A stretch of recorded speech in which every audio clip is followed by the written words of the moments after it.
మన దేవుని వలన మరి సమయంలో ప్రార్థన చేసుకొని వాక్య భాగానికి వెళదాము. ప్రార్థన. ప్రేమ నమ్మకం కలిగిన మా గొప్ప దేవానికి వందనాలు, స్తోత్రాలు తండ్రి. మరి గడిచిన దినాలంతట్లోనైనా మమ్మల్ని క్షేమంగా కాపాడి నా కన్న తండ్రి ఈ రాత్రికాల సమయంలో నా తండ్రి నీ కుమారుడు సహోదరులు తమ్ముడు సుధాకర్ యొక్క మరి నాయన కుటుంబాన్ని జ్ఞాపకం చేసుకొని తనకిచ్చిన గర్భఫలాన్ని బట్టి నాయన నీ కుమారుడు మరి నీ యొక్క మాటలు వినిపించడానికి ఈ మరి తండ్రి మరి ఏర్పాటు చేసిన విధానం బట్టి నీకు వందనాలు తండ్రి. కుమారు కుటుంబాన్ని జ్ఞాపకం చేసుకొని ఇదిగోనైనా మరి వాక్య భాగంలో వెళ్తుండగా సమయోచితమైన జ్ఞానాన్ని నాకు దయచేయండి. వింటున్న పిల్లలు వారి యొక్క మనోనేత్రం వెలిగించమని ప్రభువైన యేసుక్రీస్తు నామములో ప్రార్థనకు సమర్పించుకున్నాం తండ్రి, ఆమేన్. పిల్లలు దయచేసి మరి సైలెంట్గా ఉండాలని కోరుతున్నారు. ప్రియమైన దేవుని వలన బాల్యములో దేవుని జ్ఞాపకం చేసుకోవాలా, బాల్యంలో దేవుని జ్ఞాపకం చేసుకోవాలా. ఈ రోజులలో తల్లిదండ్రులు దేవుని యొక్క వాక్యాన్ని కానీ జ్ఞానాన్ని కానీ దేవుని యొక్క సన్నిధానాన్ని కానీ జ్ఞాపకం చేసుకోవడం అనేది మనం ఎప్పుడు చూస్తున్నామంటే ప్రతి ఆదివారానికి ఒకసారి జ్ఞాపకం చేసుకొని దేవుని సన్నిధానికి రావడం మనం అందరం చూస్తున్నాం. కానీ ప్రియమైన దేవుని వలన దేవుని ఎప్పుడు జ్ఞాపకం చేసుకోవాలి అంటే బాల్యము నుండే దేవుని జ్ఞాపకం చేసుకోవాలి. ఎందుకంటే మొక్కగా ఉన్నప్పుడే ఏ చెట్టు అయినా కానీ అది వంకరగా ఉంటే లేదా అది తిన్నగా లేకపోతే ఏమండి ఒక మొక్క వేసామనుకోండి, అది ఎదుగుతున్న సమయంలో ఆ మొక్క సగానికి ఎదిగినాక అది వంకరగా పోతుందనుకో, దాన్ని ఏం చేస్తామంటే మనం స్టడీ చేయడానికి ఒక కర్ర సపోర్ట్ తీసుకొని తాడుతో దాన్ని స్టడీ చేస్తాము. అంటే మొక్కగా ఉన్నప్పుడు అది మనం ఎటు వంచినా వంగిద్ది. అలాగే బాల్యం అనేది ఏమండి ప్రజలకు లేదా మానవులకి దేవుని పిల్లలైన వారికి చిన్నతనం నుంచే దేవుని యొక్క మాటలు వినిపిస్తే తన జీవితం ఎంతో బాగుంటుంది. చూడండి, చాలామంది చిన్నతనంలో నుండి దేవుని యొక్క మాటలు వినిపించడానికి ప్రయత్నం చెయ్యరు. ఎందుకంటే వారు సరిగా నేర్చుకోరు కాబట్టి, సరి అయిన అవగాహన తల్లిదండ్రులకే వాక్యం పైన లేదు కాబట్టి. దేవుని వాక్యం అనేది ప్రతి మనిషి నేర్చుకోవాలి. అలా నేర్చుకోపోబట్టి చూడండి, తల్లిదండ్రులను ఏమంటే యొక్క పిల్లలు ఆస్తి కోసం గొడవ చేయటం, ఏమండి ఆ ఆస్తులు పంచుకున్న తర్వాతకి తల్లిదండ్రులను ఏ విధంగా చంపేస్తున్నారో మనకు తెలుసు. కాబట్టి ఇప్పుడు మనం దేవుని వలన చిన్నపిల్లలకు ఉన్నప్పుడే దేవుని యొక్క మాటను మనం నేర్పిస్తే చెడు అలవాట్లకు బానిస గారు. ఏమండి దేవుని మార్గం అనేది అది నీతిని నేర్పిస్తుంది కానీ చెడుని నేర్పించదు. దేవుని జ్ఞానం లేకపోబట్టే మనుషులలో చెడు అనేది ఎక్కువ ప్రభావం చూపటం మనకు తెలుసు. ఈరోజు చిన్నపిల్లలు చూడండి, ఇక్కడున్న వయసులో ఉన్న పిల్లలను మనం ఒకసారి మన చేతిలో ఉన్న మొబైల్లో ఒకసారి కొట్టి చూస్తే ప్రేమ దేవుని వలన సిగరెట్లు తాగటం, ఏమండి బీరులు తాగటం, ఏమండి ఈ మధ్యన ఒక కుర్రోడు చూశానండి, వాడికి 10 సంవత్సరాలు 15 సంవత్సరాలు ఉంటాయి. వాడు మంచిగా సిగరెట్ ఇట్ట కాలుస్తున్నాడు. ఈ సిగరెట్ కాల్చేటప్పుడు ఏమంటే చాలా మంది స్టైల్గా కాలుతారు కదండి, నోట్లోంచి గుంజి ముక్కులోంచి పొగ వదులుతూ ఉంటారు. నిజంగా దానివల్ల మనిషికి ఏమన్నా ఆరోగ్యం ఇస్తుందా? దానివల్ల మనిషి ఏమైనా బాగుపడతాడా అంటే లేదు. అంటే చిన్ననాటి నుండే మనుషులు ఎంతగా చెడిపోతున్నారో మనం ఆలోచించాలి. దయచేసి ఎవరు మాట్లాడద్దు. ప్రియమైన దేవుని వలన ఒకసారి మనం చూద్దాం. ప్రసంగి గ్రంథం 12వ అధ్యాయము 2వ వచనం. ప్రసంగి గ్రంథం 12వ అధ్యాయం 2వ వచనంలో చూడండి ఒకసారి. ప్రసంగి గ్రంథం 12వ అధ్యాయం 2వ వచనంలో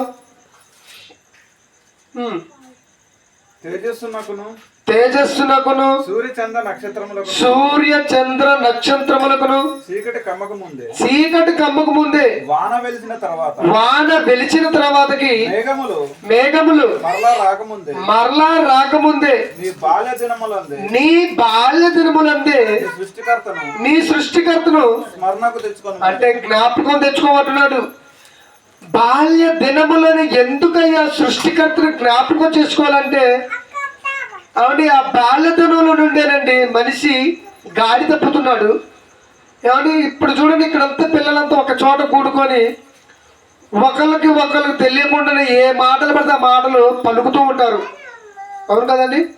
అంటే ఈ యొక్క 4-5 కలిసి సహవాసం చేసినప్పుడు ఏమండి వారు వేరు కుటుంబాల నుంచి సహవాసం చేస్తుంటారు కదండి పిల్లలతో అందరూ.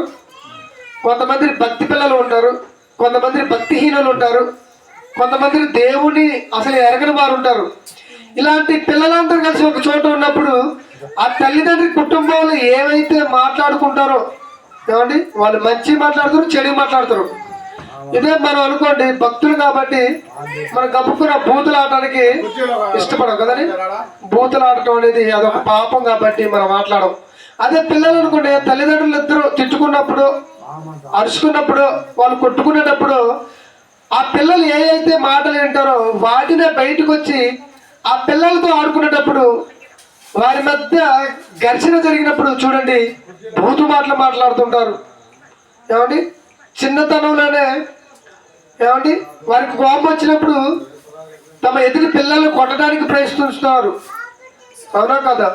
అంటే ఇప్పుడు మన దేవుని వలన ప్రతి మనిషి బాల్యములోనే దేవుని జ్ఞాపకం చేసుకుంటే వారి యొక్క కుటుంబం ఎంతో బాగుంటుంది అనేది మనం అర్థం చేసుకోవాలి.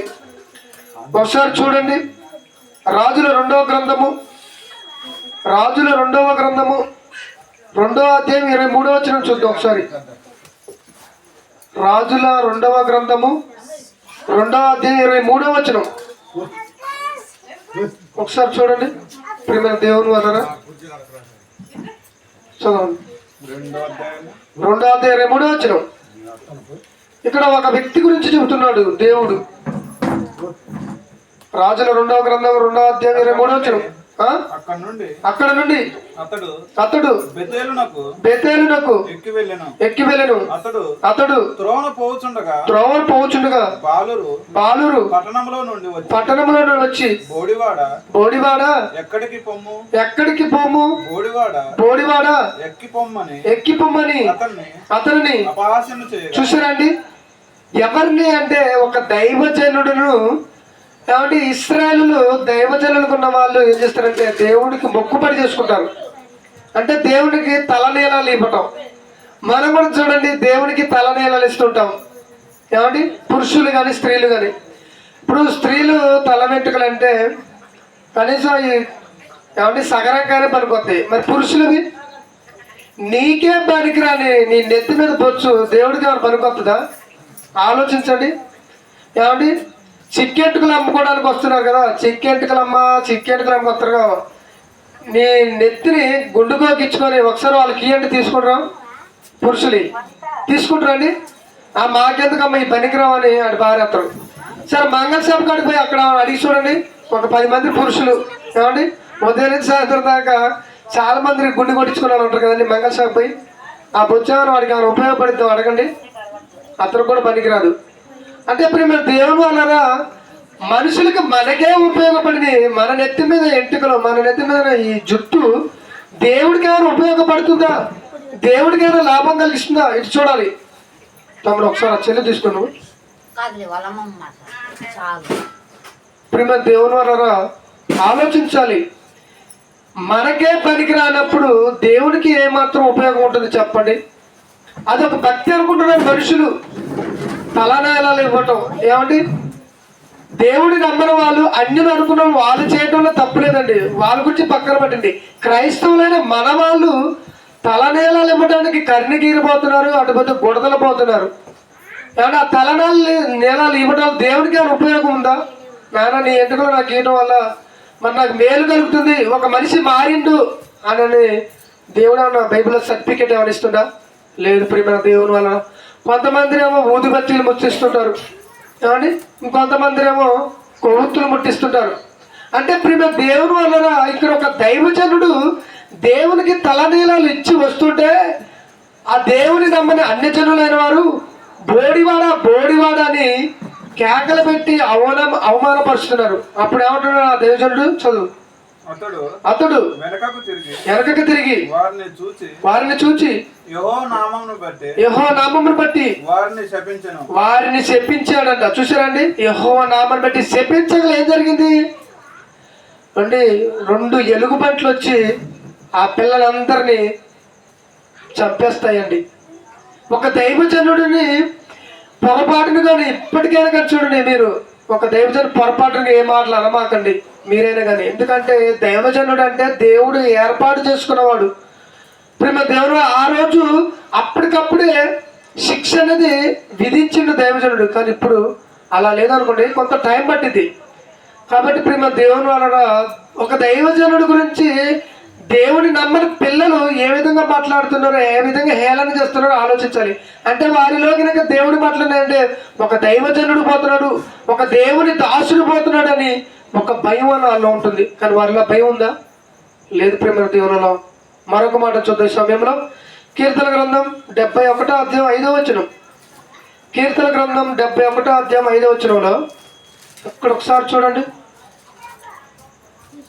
దావీదు గారు రాసిన కీర్తన గ్రంథం 71:5.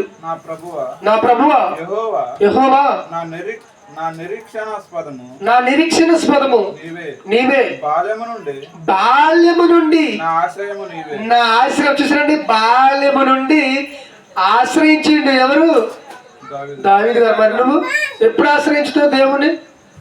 కొంతమంది ఏమండి కుటుంబం కొరకు బాగా కష్టపడి ఏమండి, అవునా కదా? ఇటు చూడండి, బాగా దేవుడి మాటలండి, కొద్దిసేపే చెబుతానండి, కొంచెం కూడా చెప్పను.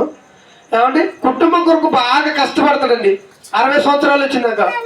ఏమండి, ఒక తల్లిదండ్రులు ఒక కుమారుడికి అంటారు, ఆ కుమారుడు 25 సంవత్సరాలు వచ్చిందాక ఈ తల్లిదండ్రులు ఏమండి అతని బాగోగులు చూస్తారు.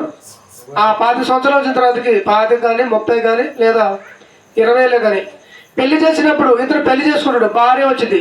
భార్య కోసం బాగా కష్టపడతాడు.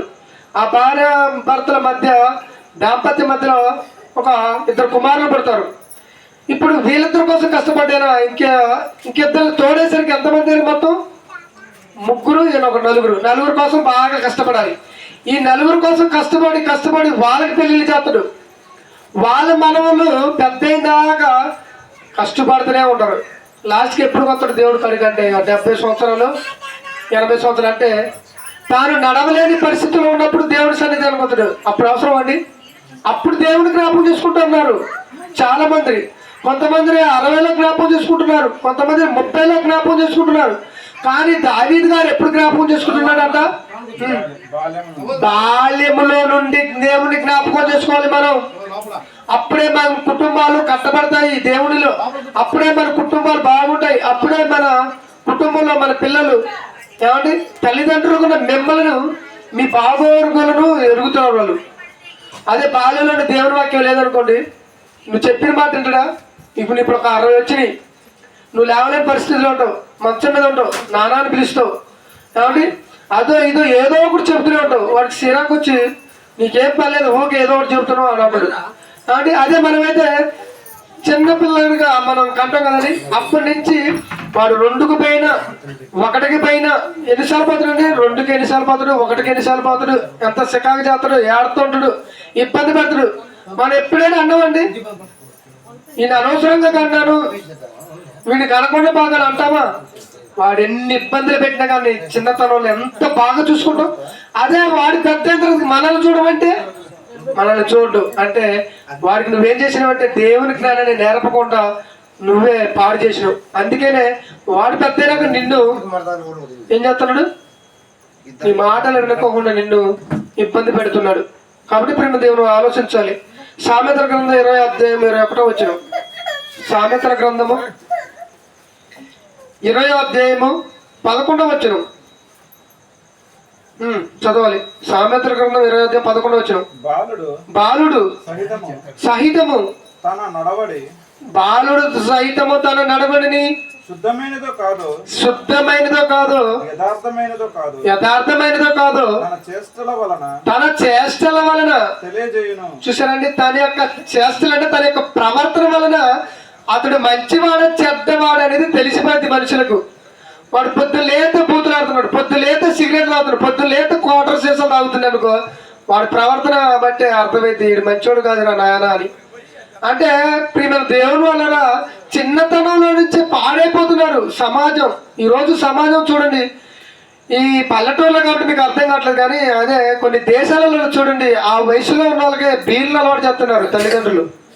ఆ వయసులో బీర్ తాగితే ఎలా ఉంటుంది చెప్పండి ప్రియమైన దేవుని వలన. ఏమంటాడు అక్కడ మరొకసారి చదువు నాయన. 11వ వచనం 20వ అధ్యాయం సామెతల గ్రంథం. బాలుడు సహితము తన నడవడిని శుద్ధమైన అంటే మంచిదో కాదో యథార్థమైనదో కాదో తన ప్రవర్తన వల్ల చేస్తులంటే ప్రవర్తనను బట్టి తెలియబడుతుంది మనకి. వీడు ఎలాంటోడు వాడి యొక్క మాట తీరుని బట్టి వాడి గుణాన్ని బట్టి మనకి అర్థమైపోయింది. కాబట్టి మనం ఏం చేయాలి? బాలుడుగా ఉన్నప్పుడే దేవుని యొక్క జ్ఞానంలో మనం పెంచాలి. చూడండి ఒకసారి సమూయేలు మొదటి గ్రంథము 3వ అధ్యాయం మొదటి నుంచి చూద్దాం ఒకసారి. సమూయేలు గ్రంథము మొదటి సమూయేలు 3:1. మొదటి సమూయేలు 3:1లో ఒక వ్యక్తి గురించి మనం ఇక్కడ నేర్చుకోబోతున్నాం ప్రియులారా. చూడండి ఒకసారి మొదటి సమూయేలు 3:1. బాలుడైన సమూయేలు ఏలి ఎదుట యెహోవాకు పరిచర్య చూసినండి. బాల్యములోనే ఈయన ఏం చేస్తున్నాడంట? దేవునికి పరిచయం ఇస్తున్నాడండి. నిజంగా మరి సమూయేలు గారి జీవితం గురించి మనం ఆలోచిస్తే ఒక 4 విషయాలు కనపడతాయండి. ఎవరండి? 1 ప్రవక్తగా పిలుపు వచ్చింది, 2 న్యాయాధిపతిగా నియమింపబడ్డాడు, 3 రాజులను అభిషేకం చేయటం, 4 యాజకత్వం చేయటం. చూసారండి 4 పనులు అప్పగించబడ్డాడు. ఎవరికి? సమూయేలు గారికి. నిజంగా సమూయేలు గారు ఒక్కడేనండి రాజులను అభిషేకం చేసిండు, న్యాయాధిపతిగా చేసిండు దేవుని కొరకు, అలాగనే దేవుని కొరకు సేవ చేసిండు, యాజకత్వం చేసిండు. మరి మనమైతే చేయలేస్తామండి? 4 అప్పగించినాం అనుకోండి, చేయలేస్తామండి? సేవ చేయలేము ఏమండి, దేవుడి మాటలు చెప్పలేము, కనీసం కడపత్రాలు అంటించాలంటే అంటించము. ఎవరైనా పిలిచి ప్రార్థనకు వచ్చారు కూర్చొని దేవుడి మాట్లాడినంటే అది కూడా మనకి. ఈరోజు మనుషులు దేవుడి సన్నిధానికి వచ్చి దేవుడి మాటలు వినడానికి ఇంట్రెస్ట్ చూపలేకపోతున్నారు ప్రియమైన దేవుని వల్ల. మరి బాలుడైన సమూయేలు గారంట ఎప్పటి నుంచి పరిచర్య చేస్తున్నాడు తెలుసా? చిన్ననాటి నుండే దేవుడి యొక్క పరిచర్యను ఎలా చేయాలో నేర్పిస్తున్నాడు. ఏలియా గారు ఒక దైవ సేవకుడే నేర్పిస్తున్నాడండి. ఏమంటే ఈ సమూయేలుని తన తల్లి మొక్కుకున్నదండి, తనకి పిల్లలు లేరన్నమాట. ఏమని మొక్కుకుని తెలుసా? దేవా నా తండ్రి నాకు కనుక గర్భఫలాన్ని ఇస్తే వాడు పాలు మరిచిన వెంటనే నేను నీ సన్నిధానంలో విడిచిపెడతానని విడిచిపెట్టి వెళ్ళిపోయిందండి. అసలు అతని బాగోగుల గురించి కూడా ఎప్పుడు కూడా పట్టించుకోలేదండి తల్లి. మరి ఈరోజు మనం ఒక కుమారుని కానీ దేవుని సన్నిధానంలో ఇవ్వగలుగుతావా? లేదు లేదు. నా కుమారుడు మంచిగా ఉద్యోగం చేయాలి, బాగా డబ్బు సంపాదించాలి, నన్ను నడుము మీద వేసి ఒక తల్లిదండ్రులు. ఇదే కదండి మనుషుల ఆలోచన. ఇదే బాగా డబ్బు సంపాదిస్తే వాడు నిన్నేం పట్టించుకుంటాడు? ఎక్కడో అమెరికా పంపిస్తావు, నీకు ఒంట్లో బాగోదు, నీ దగ్గర డబ్బులు ఉండవు, నీకు వయసు అయిపోయింది, సంపాదించుకోలేవు, వాడికే ఫోన్ చేస్తావు, ఏమంటాడు నాకు ఇక్కడ బిజీ ఉందమ్మా, ఉద్యోగం బిజీ, సెలవు ఇవ్వట్లేదు, ఏం చేయటం నన్ను, డబ్బులు పంపిస్తాను, ఒక పని మనిషిని పెట్టుకోవాలడు. అంటే చివరికి వచ్చేసరికి ఒక పని మనిషిని పెట్టుకోవాలా నువ్వు? ఒక కన్న కొడుకుగా వచ్చి నీ బాగోగులు చూడడా? ప్రియమైన దేవుని వల్ల ఆలోచించాలి మనం. ఒకసారి చూద్దాం ఏమండి, ద్వితీయోపదేశకాండం మనం ఎప్పటి నుంచి నేర్పాలి ఇక్కడ చెబుతున్నాడు దేవుడు. ద్వితీయోపదేశకాండం 6వ అధ్యాయం 6వ వచనం. ద్వితీయోపదేశకాండం 6వ అధ్యాయం 6వ వచనంలో నేడు నేడు నేను నీకు ఆజ్ఞాపించు నేను నీకు ఆజ్ఞాపించు ఈ మాటలు ఈ మాటలు నీ హృదయంలో ఉండవలెను. నీ హృదయంలో ఉండాలి. నీవు నీ కుమారులకును నీ కుమారులకును వాటిని అభ్యసింపజేసి వాటిని అభ్యసింపజేసి నీ ఇంట కూర్చున్నప్పుడు నీ ఇంట్లో కూర్చున్నప్పుడు త్రోవ నడుచున్నప్పుడు త్రోవలో నడిచేటప్పుడు పడుకున్నప్పుడును పడుకునేటప్పుడు లేచినప్పుడు వాటిని గూర్చి మాట్లాడాలంట. ఎప్పుడెప్పుడు అంటున్నాండి, నువ్వు ఇంట్లో కూర్చునేటప్పుడు. కుటుంబం మనం ఎప్పుడు కూర్చుంటావు? తిండి తినేటప్పుడు కూర్చుంటావు. బయటికి ఎప్పుడు పోతావు? ఏదైనా ఫంక్షన్ తగిలేటప్పుడు. నైట్ ఎప్పుడు పండుకుంటావు? నిద్ర వచ్చినప్పుడు. మళ్ళీ ఎప్పుడు లేస్తావు అంటే తెల్లారినప్పుడు. మరి ఈ రోజులలో అట్లా చేస్తున్నారని కనీసం మీరైనా ప్రార్థన చేస్తున్నారు పెద్దలుగా. ఒక దేవునికి తండ్రి ఉదయం అంతా జ్ఞాపకం చేసుకొని కాపాడావు తండ్రి, ఈ రాత్రికాల సమయంలో నాకు మంచి నిద్ర ప్రసాదించు తండ్రి అని ప్రార్థన చేస్తున్నారా? లేదా తండ్రి రాత్రంతా జ్ఞాపకం చేసుకుని ఉదయకాల సమయంలో ఒక దినాన్ని ప్రసాదించామని ప్రార్థన చేస్తున్నావా? నైట్ చచ్చిపోయిన వాళ్ళు లేరా? హఠాత్తుకు వచ్చి నైట్ చచ్చిపోయిన వాళ్ళు లేరా? తెల్లారేసరికి కూడా చచ్చిపోయిన వాళ్ళు లేరా? ప్రయాణం చేస్తూ చచ్చిపోయిన వాళ్ళు లేరా? ఏమండి, భోజనం చేస్తూ కూడా భోజనం ప్లేట్లు వేస్తాడండి, ఇలా కలిపి నోట్లో పెట్టేసరికి ప్రాణం పోయిన వాళ్ళు లేరా? అంటే ఇప్పుడు మన దేవుడు వల్ల దేవుడు ఎట్లా జ్ఞాపకం చేసుకుంటున్నాడు మనల్ని, మనం చేసుకుంటున్నాం అలాగా. ఈరోజు మనుషులు దేవుడిని ఆ విధంగా జ్ఞాపకం చేసుకోవట్లేదు. కనీసం వాళ్ళ పిల్లలు కూడా నాన్న మరి బడికి వచ్చిన తర్వాతకి పిల్లల్ని ఇంట్లో కూర్చోబెట్టుకొని మరి నాన్న దేవుడి మాటలు నేర్చుకున్నాను మీరు అని చెబుతున్నారా? అంటే మీరు నమ్మనప్పుడు నేనైతే రోజు ఆది కాండం కానించి మత్తయి సువార్త వరకు అవి ఉంటాయి కండి. ఆది కాండం, నిర్గమ కాండం, లేవి కాండం ఇవన్నింటినీ నేర్పిస్తున్నాను. ఇప్పుడు మన దేవుని వల్ల మీరు కూడా ఏం చేయాలంటే పిల్లగాళ్ళను దగ్గర కూర్చోబెట్టుకుని ఈ నేర్పాలి. మీరు వాడిని గాలికి వదిలేశారనుకోండి, వాడు ఎటో పోతాడు, ఎవరు సాహసాలు పడతాడు. వాళ్ళు ఏ మాటలు నేర్చుకొని వస్తారో తెలియదు, నీ పిల్లగాళ్ళకి అంటిస్తారు, వాళ్ళు కూడా ఏది పడితే అది మాట్లాడుతుంటారు. కాబట్టి ఇప్పుడు మన దేవుని వల్ల ఏమంటాడు, కూర్చున్నప్పుడును పడుకునేటప్పుడును తిరిగి లేచినప్పుడును నువ్వు ప్రయాణం చేసినప్పుడు కుటుంబంతో ప్రయాణం చేస్తున్నావు కదా, ఆ దారిలో పోత కూడా నువ్వేం చేయాలి, దేవుడి మాటలు నేర్పించాలంటే. చూద్దాం కీర్తన గ్రంథము 34:11. కీర్తన గ్రంథము 34:11. కీర్తన గ్రంథము 34:11 చదవాలి. కీర్తన గ్రంథం 34:11. పిల్లలారా మీరు వచ్చిన మాట వినండి, యెహోవాయందలి భయభక్తులు కలిగి భయభక్తులు మీకు నేర్పుతాను. నా మాటలు వింటే మీకు భయం ఏంటో భక్తి ఏంటో మీకు నేను నేర్పిస్తాను అంటున్నాడు దేవుడు. ఈరోజు దేవుడి మాటలు నేర్చుకొని దేవుడి యందు భయము భక్తి కలిగి బ్రతికే వాళ్ళు ఉన్నారండి. చాలా మంది చూడండి, భక్తి అంటే ఏమనుకున్నారంటే 40 రోజులు ఉపవాసం ఉంటే భక్తి అనుకుంటున్నారు. ఇప్పుడు చూడండి అంతా లెట్ డేస్ అంట.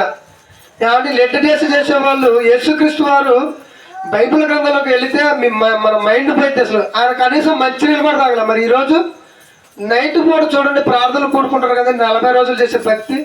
మరి భోజనం చేయకుండా ఉండాలి కదా, భోజనాలు ఏర్పాటు చేసుకుంటారు ఏంది, ఉపవాసం కదా, లెంట్ డేస్ కదా, 40 రోజులు శ్రమ దినాలు అని చెబుతున్నావు కదా. మరి శ్రమ దినాలు నువ్వు ఏమి తినకూడదు కదా. యేసుప్రభువు అని చెప్పిండు, 40 రోజులు ఉపవాసం ఉండి నీ శరీరాన్ని పాడు చేసుకోమని చెప్పిండు దేవుడు. ప్రియమైన దేవుడు చెప్పని చేస్తున్నారు. చెప్పిన చేయడం మనుషులకు చేత కాదు, కానీ చెప్పిన చేయడం చేత కానీ చెప్పని చేస్తుంటారు. ఆయన అంటే కనీసం మంచినీళ్ళు కూడా తాగలేదండి. 40 రోజులు కూడా మంచినీళ్ళు లేవు, కనీసం భోజనం కూడా తెలియదు. ఒకసారి చూడండి మత్తయి సువార్తలో 4వ అధ్యాయంలో 3వ అధ్యాయం, క్షమించండి 3వ అధ్యాయం చూడండి ఒకసారి. మత్తయి సువార్తలో ఒకసారి చూస్తే ఏమండి 4వ వచనం అనుకుంటాం, 16వ అధ్యాయం 17వ వచనం ఉంటుంది చూడండి ఒకసారి. మత్తయి సువార్త 4వ అధ్యాయం, క్షమించండి 4వ అధ్యాయం మొదటి నుంచి, 4వ అధ్యాయం మొదటి నుంచి చూద్దాం. అప్పుడు యేసు అపవాది చేత శోధింపబడుటకు ఆత్మ వలన అరణ్యములోనికి కొనిపోబడెను. 40 దినములు 40 రాత్రులు ఉపవాసం మిమ్మల్ని పిమ్మట. చూసారండి, ఉపవాసం ఉన్నాడు. ఎక్కడ పోయి ఉపవాసం చేసిన ఆయన? అరణ్యంలో ఉపవాసం ఉన్నాడు. మరి మనుషులు ఎక్కడ ఉపవాసం చేస్తారు? ఊళ్ళో ఉపవాసం చేస్తారు. ఆయన అరణ్యంలో ఉపవాసం చేసిండు. దేవుని కొరకు అరణ్యంలో దేవుని వేడుకున్నాడు. మనుషుల మధ్య అయితే అలా ఉపవాసం ఉన్నాడు అనుకోండి, మీ ఇంట్లో ప్రార్థన పెడతారు అనుకోండి, భోజనాలు పెడతారు. మరి వాళ్ళు ఉపవాసం ఉన్నది ఏముందిగా? సమాజంలో ఉంటే మనుషులు ప్రార్థన మీద భోజనాలు పెడతారు. భోజనం తింటే నువ్వు ఉపవాసం ఉన్నది ఆడ ఇంకా ప్రియమైన దేవుని వలన యేసుప్రభు వారు సమాజంలో కాదు ఉన్నది, ఆయన అరణ్యములో అంటే ఎవరు లేని దగ్గర ఆయన ఉపవాసం ఉన్నాడు. ఎవరు కూడా వచ్చి భోజనం పెట్టకుండా ఉండాలి, తినకుండా ఉండాలి అని. ఎందుకంటే ఆయన సువార్త పరిచయం చేయాలి కదండి ప్రజల మధ్యకు వచ్చినప్పుడు. అప్పుడు ఆయన భోజనం లేని పరిస్థితి అండి. ఎవరు కూడా ఇంటికి పిలిచి భోజనం పెట్టిన పరిస్థితి ఎక్కువగా లేదండి ప్రియమైన దేవుని వల్ల. అది ఆయన మరి తట్టుకోవాలి కాబట్టి 40 రోజులు ఏమి తినకుండా ఏమీ తాగకుండా ఉన్నాడు. మరి మనం ఏమంటే ఉదయం పూట ఏదో బ్రెడ్ తింటూ ఉంటారు, మధ్యాహ్నం వచ్చేసరికి భోజనం చేస్తున్నారు, నైట్ భోజనం చేస్తారు. మనం ఏడ ఉపవాసం ఉంది దేవుని కోసం? ఇదేనా త్యాగం? ఇది ఆ భక్తి అంటే? ఇప్పుడు మేము దేవుని వాళ్ళు ఏమంటాడు? ఇప్పుడు చదివాం కదా, చదువు కీర్తన గ్రంథము 34:11. కీర్తన గ్రంథం 34:11 ఏమంటాడు అక్కడ? దావీదు గారు, పిల్లలారా మీరు వచ్చి నా మాట వినండి, యెహోవాయందు భయభక్తులు మీకు నేర్పిస్తాను. నా మాటలు వింటే భయము దేవుని కొరకు భక్తి అనేది తెలిసిపోద్ది. దేవుని సన్నిధానికి రాకుండా దేవుడు మాట్లాడకుండా నువ్వు ఎలా భక్తిగా ఉంటావో తెలియదు, ఎలా భయంగా ఉంటావో తెలియదు. యేసుప్రభు వారు అండి నిజంగా తన జీవితకాలం అంతా కూడా దేవుని కొరకు భయము భక్తి కలిగి ఉన్నందున ఆయన అంగీకరింపబడ్డాడు. మరి ఈరోజు మనుషుల ఆ భక్తి ఉందా? లేదండి. చూడండి ఒక మాటలు చివరికి ఒక 2 మాటలు చూసుకొని ముగించుకుంది సమయంలో. ద్వితీయోపదేశకాండం 4:9 ఒక 2 వచనాలు చూసుకొని ముగించుకుంది సమయంలో. ద్వితీయోపదేశకాండము 4:9 ద్వితీయోపదేశకాండం 4:9 ఒకసారి చదువుతాం. అయితే నువ్వు జాగ్రత్త పడి నువ్వు కన్నులారా చూచిన వాటిని మరవకుండునట్లు అవి నీ జీవితకాలం అంతయు నీ హృదయములో నుండి తొలగిపోకుండానట్లు నీ మనసును బహు జాగ్రత్తగా కాపాడుకోము. నీ కుమారులకును నీ కుమారుల కుమారులకును వాటిని నేర్పి నీవు హేరేబులో నీ దేవుడైన యెహోవా సన్నిధిని నిలిచి ఉండగా యెహోవా నా యొద్దకు ప్రజలను కూర్చోనుము అంటాడు. చూసారండి ఇక్కడ ఆనండి పిల్లలు చెప్పండి అంటే మన వాళ్ళకి కూడా చెప్పమంటుండు. ఈ రోజు కన్న పిల్లలకే చెప్పలేని పరిస్థితి, మన వల్ల పట్టించుకునే పరిస్థితి ఆడండి. కావండి పిల్లలకే దేవుడి మాటలు నేర్పించట్లేదు, కానీ మనవడికి మనవరాలకి ఎవరు నేర్పుతారండి? ఏం నేర్పుతున్నారు? తాతలు మనవలకి మనవరాలకి కథలు చెబుతున్నారు, కథలు నేర్పిస్తున్నారు, పిచ్చి పిచ్చి కథలు. ఏమండి ఇవా నేర్పేది? ఇవి నేర్పమంటున్నాడు దేవుడు. ఏం నేర్పమంటున్నాడు? దేవుని యొక్క మాటలను నేర్పమంటున్నాడు. ఒక తల్లిగా ఒక తండ్రిగా నీ బిడ్డలకి నేర్పాలి, వాళ్ళు వాళ్ళ పిల్లలకి నేర్పుతారు. నీవు నీ బిడ్డలకి నేర్పాలి, నీ యొక్క మనవరాలకు కూడా దేవుని యొక్క మాటలను నేర్పించాలి. కానీ ఈరోజు చూడండి తాతలు నాయనమ్మలు అమ్మమ్మలైన వారు ఏమంటే తమ మనవరాలకి దేవుని వాక్యం నేర్పుతున్నారా? వాళ్ళే నేర్చుకోలేని పరిస్థితి. వాళ్ళే నేర్పుతున్నారు వాళ్ళకి. తాతగా నువ్వు ఉన్న దేనికి? దేవుడి మాట నేర్పడానికి, అంతేగాని ఏదో కథలు చెప్పడానికి కాదు నువ్వు ఉన్నది. నీ బిడ్డలను దేవుళ్ళు పెంచాలి, నీ మనవరాలని దేవుళ్ళు పెంచాలి. రేపు అడుగుతాడు, నాయన నేను నీకు కుమారుడిని ఇచ్చాను, ఆ కుమారుడికి మరొక కుమారుడిని ఇచ్చాను, వాళ్ళు నువ్వేం చేసావు, నా కొరకు ఎలా పెంచావు అంటే, అయ్యా నేనైతే ఏం పెంచలేకపోయినా గాలికి వదిలేసినాయా అంటే, నిన్నేం చేస్తాడు దేవుడు? నిన్ను కూడా అక్కడికి వదిలేస్తాడు. ఎక్కడికి? పాతాళ లోకానికి పంపిస్తాడు. అంటే ప్రేమ దేవుని వలన ఈరోజు తాతలుగా ఉన్నవాళ్ళు, అమ్మమ్మలుగా ఉన్నవాళ్ళు, న్యాయముగా ఉన్నవాళ్ళు మీరేం చేయాలంటే మీ మనవలకి మనవరాలకి దేవుని వాక్యాన్ని నేర్పించాలి. మీరు మీ దగ్గర కూర్చోబెట్టుకొని మీరు తాతలైన తర్వాతకి ముసలైన తర్వాతకి ముసలమ్మ ముచ్చట్లు పెట్టుకుంటున్నారు. ఏంది చాలా మంది చూడండి, ఏంటమ్మ ఏంటమ్మ పిలుచుకొని ఒక కాడు కూర్చుకొని ఆవంటి విషయం ఏమంత విషయాన్ని చెప్పుకొని ఏమండి తమ యొక్క జీవితాలను వెలపుచ్చుకుంటున్నారు. కానీ అది చేయకూడదు. ఇప్పుడు దేవుడు కావండు, దేవుడు కూడా ఏమన్నాడంటే ముసలమ్మ ముచ్చట్లను కట్టిపెట్టి దేవుని యొక్క సువార్తను ప్రజలకు ప్రకటించవండు.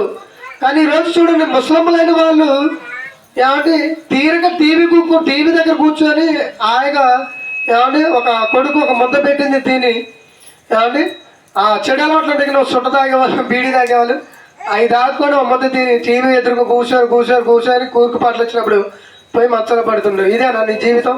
చచ్చిపోయిన తర్వాతకి నీ యొక్క ఆ పరిస్థితి ఏంటో ఆలోచించట్లేదు ఈరోజు. తాతయ్య లేని వాళ్ళు ఏమండి ముసల స్థానానికి లేదా వృద్ధుల అభావానికి వచ్చినప్పుడు నువ్వు చేయాల్సిన పని ఏంటంటే నీకు ఇచ్చిన మనవరాలని దేవుళ్ళలో పెంచుకోవాలి. ప్రేమ దేవుళ్ళలో చూద్దాం. చివరికి మరొక మాట చూద్దాం. లూకా సువార్త 1:66 లూకా సువార్త 1:66 చూడండి ఒకసారి. లూకా సువార్త 1:66 ప్రభు హస్తము అతడికి తోడే ఉండెను గనుక నా సంగతులను గూర్చి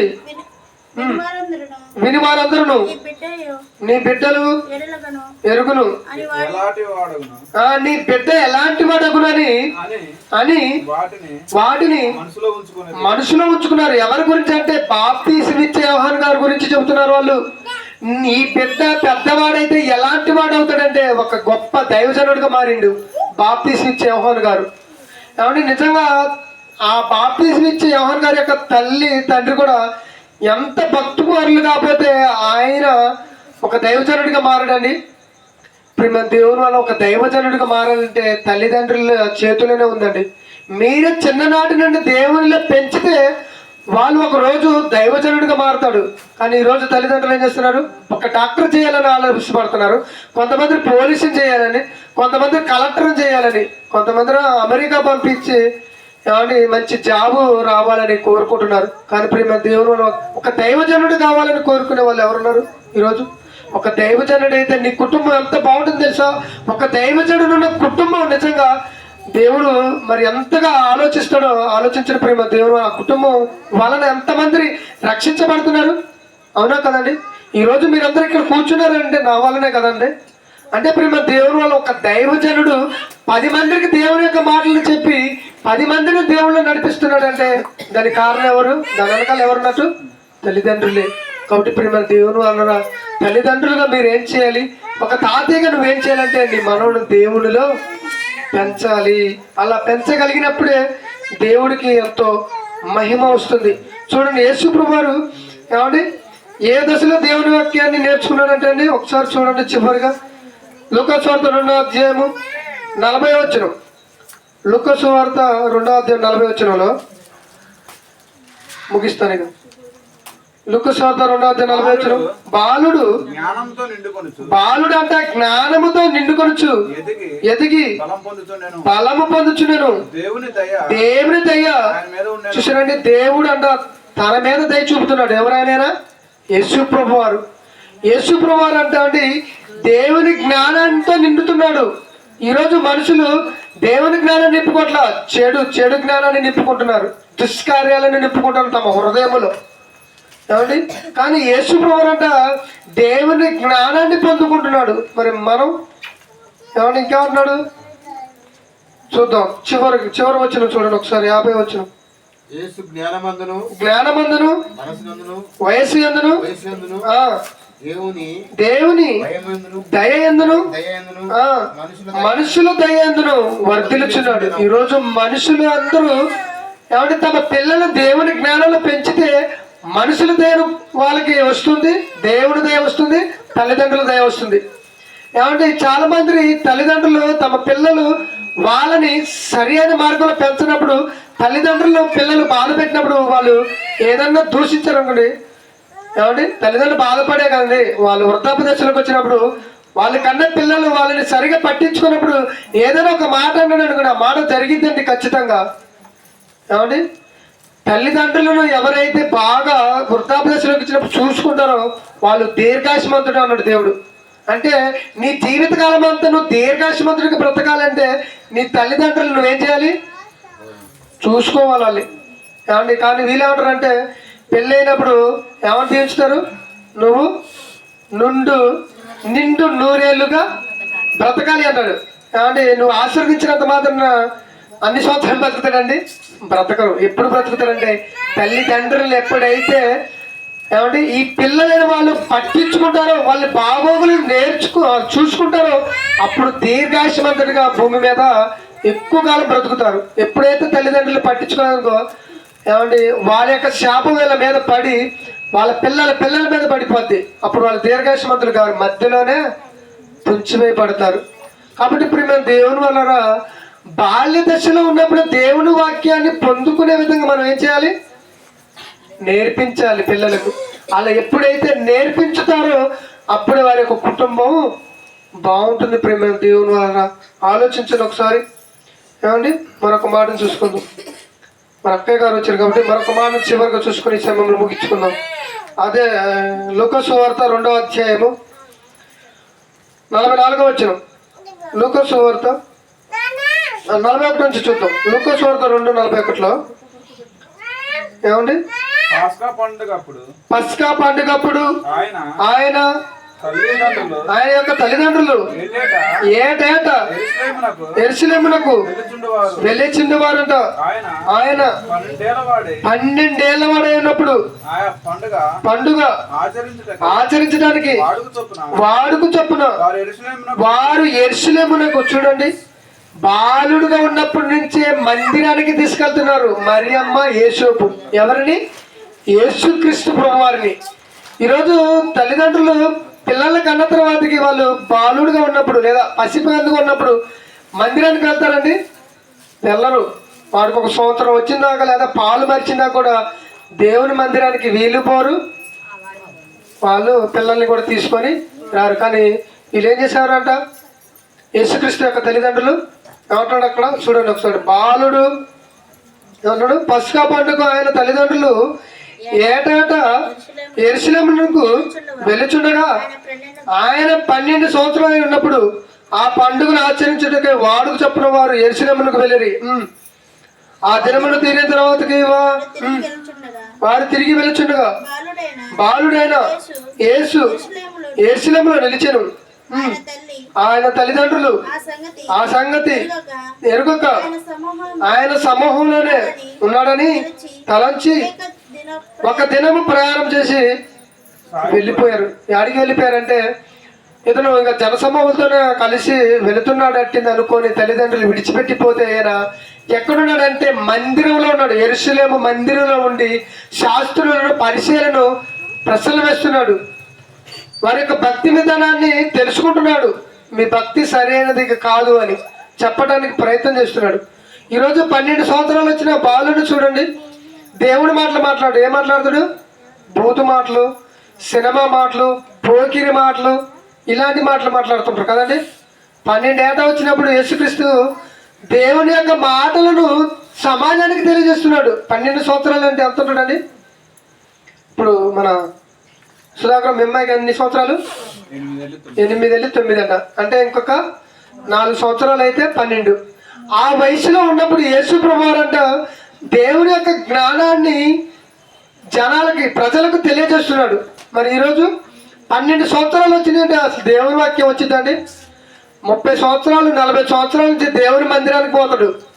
అక్కడ ఏమని పాడుతాడంటే, చిన్న గొర్రె పిల్లను నేను వేసాడు. 30 సంవత్సరాలు అయితే బాప్తిజం తీసుకొని యేసుక్రీస్తు ఎందుకు వచ్చాడు ఈ భూమి మీదకి అడగండి. 40 రోజులు భక్తి చేస్తున్నారు కదా, యేసుక్రీస్తు ఎందుకు వచ్చిండు, ఆయన ఏం చేసిండు, ఏం చేయమన్నాడు అని అడగండి. ఏమని చెప్తున్నాం? ఏమీ చెప్పరు. 40 సంవత్సరాలు అయితే చర్చికి పోయి బాప్తిజం తీసుకొని ఏమండి ఒక మంచి ఫ్యాన్ చూసుకొని ఆ ఫ్యాన్ దగ్గర గోడ ఉంటుంది కదా, గోడ కుర్చీ అనిచ్చుకొని మన పిన్న నిద్రపోతుంది చూడు, అట్లా నిద్రపోతుంటారు. 40 సంవత్సరాలు వచ్చినా కానీ దేవుని జ్ఞానాన్ని ఏం విన్నామంటే ఏమో ఆయన ఏదో చెప్పిండు, ఆయన అయితే బాగా చెప్పిండు, కానీ ఏం చెప్పిండో నాకు తెలియదు. ఆ సీరియల్ ఇలా అదేంటిది, అది మొగల రేకులు ఉంది కదా, ఏమో ఎట్టుంది ఆ సీరియల్ అంటే, వదిలేమ్మ ఈరోజు వాడు ఏదంటే ఇట్లా స్టోరీలు చెప్తుంటారు. అంటే సీరియల్లో ఉన్నంత ఆ జ్ఞాపక శక్తి దేవుని లోపల ఉండదా? ఉండదు. అంటే సీరియల్ మీద బాగా ఇంట్రెస్ట్ ఉంది అది. సినిమాల మీద అయితే స్టోరీలు చెప్పమంటే ఇక ఇక్కడ ఉన్న పిల్లలు కూడా చూస్తారు. ఏమంటే చిన్నపిల్లలు కూడా చూడండి. ఈ మధ్యన ఒక పాట వచ్చింది. ఏ పాట అది? ఒక పాట వచ్చిందండి. ఆ పాట కూడా భలే పాడేదండి పిల్లకాళ్ళు, సినిమా పాటలు. కానీ దేవుడి పాట పాడింటారు ఆయన అంటే పాడరు. సినిమా పాటలు అంటే చిన్ననాటి తనంలోనే ఏమంటే దేవుడి పాటలు పాడాల్సిన సినిమా పాటలు పాడుతున్నారంటే వారు ఏ స్థాయిలో ఎదుగుతున్నారో ఆలోచించాలి మనం. మన దేవుని యొక్క జ్ఞానం అనేది బాల్యంలో ఉన్నప్పుడే జ్ఞాపకం చేసుకుంటే మన కుటుంబము గొప్పగా కనపడుతుంది, సమాజానికి గొప్పగా కనపడుతుంది, దేవుడికి గొప్పగా కనపడుతుంది. అలాగే నీ పిల్లలు నీ వృద్ధాప్యంలో వచ్చినప్పుడు నిన్ను వాళ్ళు ఏం చేస్తారంటే బాగా వాళ్ళు నిన్ను కాపాడుకుంటారు. నువ్వు ఏది చెప్పినా వింటారు వాళ్ళు. నువ్వు దేవుడి మాట వినలేదు అనుకోండి, నీ వృద్ధాప్యం వాళ్ళు నిన్ను పట్టించుకోరు. నీ ఆస్తి అంతా లేకుండా నిన్ను దేశపోయి ఆ బస్ స్టాండ్ కన్నా లేకపోతే ఏమండి ఆ చెత్త కుండీల కన్నా వదిలిపెడతారు. చాలా మందిని చూడండి అనాథాశ్రమాలు కూడా వదిలేస్తున్నారు. అవునా కాదా? మీరు ఆలోచించండి. నిజాలు చెప్తాను, నేను ఏది కూడా అబద్ధాలు చెప్పను. బయట ఏది జరిగితే అదే చెబుతున్నాను. చాలా మంది ఏమండి 10 ఎకరాలు 5 ఎకరాలు 20 ఎకరాలు ఉంటాయి. ఒక నలుగురు కొడుకులు కంటారు. ఏమండి నలుగురు 4-5 పంచుకుంటారు. 20 ఎకరాలు ఉన్నాయి అనుకోండి, నలుగురు 4-5 పంచుకుంటారు. మరి నలుగురు ఒకసారి చదవచ్చు కదా. వాడొక సంవత్సరం అంట, ఈడొక సంవత్సరం అంట, ఆడొక సంవత్సరం అంట. మరి తండ్రి నలుగురిని 4 సంవత్సరాలుగా సాధిండండి. వాళ్ళని ఒకేసారి తన కడుపులో పెట్టుకొని సాధిండండి పిల్లల్ని. మరి చూడండి పరిస్థితి ఎలా మారింది. అన్న నేను 1 సంవత్సరం చూసుకుంటా, కానీ ఈ సంవత్సరం అయిపోయింది కానీ నువ్వు చూసుకో, వచ్చే సంవత్సరం వాడు అంటే ఆస్తిని పంచుకున్నట్టు ఈరోజు తల్లిదండ్రులు కూడా ఏం చేస్తున్నారు, పంచుకుంటున్నారు మనుషులు. అంటే వారిలో ఏమీ లేదు, దేవుని జ్ఞానం లేకపోబట్టే ఆస్తులను డబ్బులను పొలాలను పంచుకున్నట్టు తల్లిదండ్రులు కూడా పంచుకుంటున్నారు. ప్రేమ దేవుని వల్ల ఎంత బాధాకర విషయం చెప్పడండి. ఏమంటే పెద్ద కొడుకు మరి మంచిగా చూడలేదు అనుకోండి, చిన్న కొడుకు ఏమైనా చూస్తున్నా చూడలేని పరిస్థితి. ఏమంటే ఈరోజు ఎవరి కుటుంబాలు వాళ్ళే అయిపోతున్నాయండి. తల్లిదండ్రులు పట్టించుకోలేని పరిస్థితి. 4 కొడుకు 4 కోడలు వచ్చినాయి అనుకోండి, పెద్ద కోడలు మంచిగా ఉంది అనుకున్నా 2వ మంచిగా ఉండదు, ఆ మంచిగా ఉంది అనుకో 3వ ఉండదు. వీళ్ళు 3 మంచిగా ఉంటే చిన్న పొల్ల వస్తుంది. ఏమండి వాళ్ళ 3 సరిగ్గా చూడగా నీకు అవసరం, వాళ్ళని మన ఇంట్లో పెట్టుకుంటున్నాం అయిపోయిందిగా పంపి అంటారా లేదా? అంటే చూసారా ప్రేమ దేవుని వల్ల, దేవుని జ్ఞానం అంటే వల్ల ఎంత లాభమో లేకపోతే ఎంత నష్టమో మీకు అర్థమైంది అనుకుంటూ ఈ నా మాటలు ముగిస్తున్నాను. కళ్ళు మూసుకున్న ప్రార్థన చేసుకుందాం. ప్రార్థన. ప్రేమ నమ్మకం కలిగిన మా గొప్ప దేవా నీ కొందరు స్తోత్రాలు తండ్రి. ఇప్పటి వరకు నాయన నీ పిల్లలకు కొన్ని మాటలు తెలియజేసాను తండ్రి. ఇదిగో నాయన మీరు మరి తండ్రి తమ్ముడు సుధాకర్కి గర్భఫలాన్ని ప్రసాదించారు. మరి ఆ కుమార్తె ద్వారాగా నీ పిల్లలు ఈరోజు నీ మాటలు వినిపించడానికి తన గృహంలో నా తండ్రి ఏర్పాటు చేసిన ఈ యొక్క తండ్రి మాటల బట్టి నీకు వందనాలు తండ్రి. జ్ఞాపకం చేసుకోండి కుమారు కుటుంబాన్ని, అలాగే ఇక్కడ చేరున్న ప్రతి ఒక్క బిడ్డని పేరు పేరు జ్ఞాపకం చేసుకోమని. మరి తల్లి మరి తండ్రి ఆ యొక్క తల్లి మరి ఆ యొక్క బిడ్డ మరి కేక్ కటింగ్ చేస్తున్న తోడుగా ఉండమని ప్రభు యేసుక్రీస్తు మరి ప్రార్థనకు సమర్పించుకున్నాం తండ్రి. ఆమె ఈ సమయంలో మరి ఇది మంచిగా